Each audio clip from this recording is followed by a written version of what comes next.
Ouvindo a sua fala, Paulo, eu me lembro de um dos primeiros livros que eu li da área de introdução bíblica, que foi do pastor Antônio Gilberto, né, saudoso pastor Antônio Gilberto, teólogo pentecostal. Eu sirvo na Assembleia de Deus e o pastor Antônio Gilberto, para nós assembleanos, diria talvez até para outras denominações pentecostais, pastor Antônio Gilberto foi uma referência, né? E no seu livro A Bíblia Através dos Séculos, ele fala justamente sobre isso, ele fala nessa perspectiva, e ele entendia que houve, ao longo da história, um esforço, de fato, por parte de Satanás, entendido como um ser espiritual, que é inimigo de Deus e de seu povo, para tentar, de algum modo, impedir que a Bíblia chegasse até as pessoas. De fato, Paulo, houve sim, na história, esses esforços que nós entendemos que, na verdade, do ponto de vista histórico, está mais do que provado. Aliás, a Bíblia, a Bíblia hoje ela é o livro mais traduzido do mundo, né? Segundo uma informação recente, já passa de 2.500 idiomas, né? Então, Glória a Deus.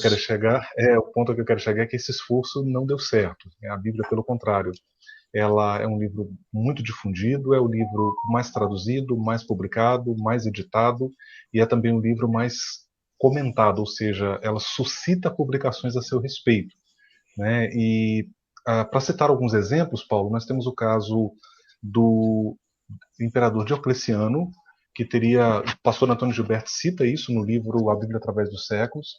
Ele teria inclusive cunhado uma moeda justamente comemorando o suposto feito de ter erradicado todos os manuscritos do texto do Antigo Testamento. Nós vamos ter depois, em 1229, no Concílio de Tolosa, Concílio da Igreja Católica, proibindo a leitura da Bíblia pelos leigos, né?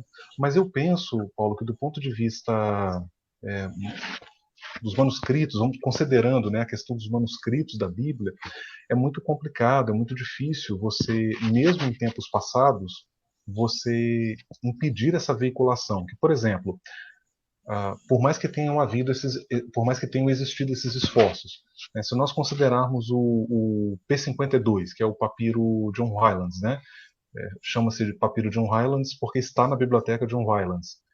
Ele é um fragmento do Evangelho de João, ele tem acho que 6 ou 8 centímetros, está escrito dos dois lados. Eu sempre falo disso nas minhas aulas, o Paulo e os demais colegas também que estão aqui, os internautas, eu acho assim um fato muito interessante a respeito dessa difusão do texto bíblico, porque o P52, que é esse fragmento do Evangelho de João, ele foi encontrado, ele data, né, do ano 120 depois de Cristo, e o que é curioso, ele foi encontrado no Egito, ele não foi encontrado na Palestina. Então isso já mostra como os textos circulavam naquela época, né? Então você tem uma circularidade muito grande.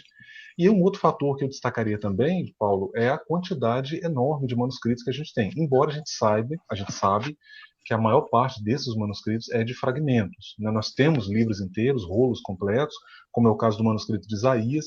O professor Ricardo até citou, inclusive, os manuscritos de Qumran, que, sem dúvida, foram uma grande descoberta arqueológica do século XX. Então, essa abundância de manuscritos, sem dúvida, ela inviabilizaria, inclusive, essa supressão do texto bíblico, essa erradicação do texto bíblico. Norman Geisler e Frank Turek, no seu livro Não Tenho Fé Suficiente para Ser Ateu, né? Esse livro me marcou muito. É um livraço, né, publicado pela Vida Nova, Não Tenho Fé Suficiente para Ser Ateu. O Geisler, ele vai, inclusive, citar um outro fato muito interessante, que é o fato de que os pais da igreja citam praticamente todo o Novo Testamento.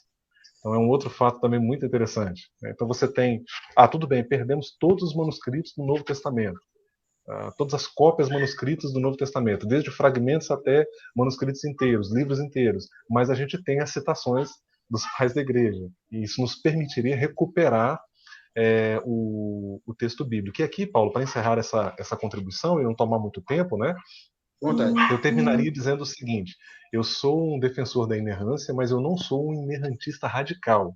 Eu acho que há problemas envolvidos nessa questão, né? E mesmo inerrantistas bem conservadores como Geisler, eles vão admitir isso, né?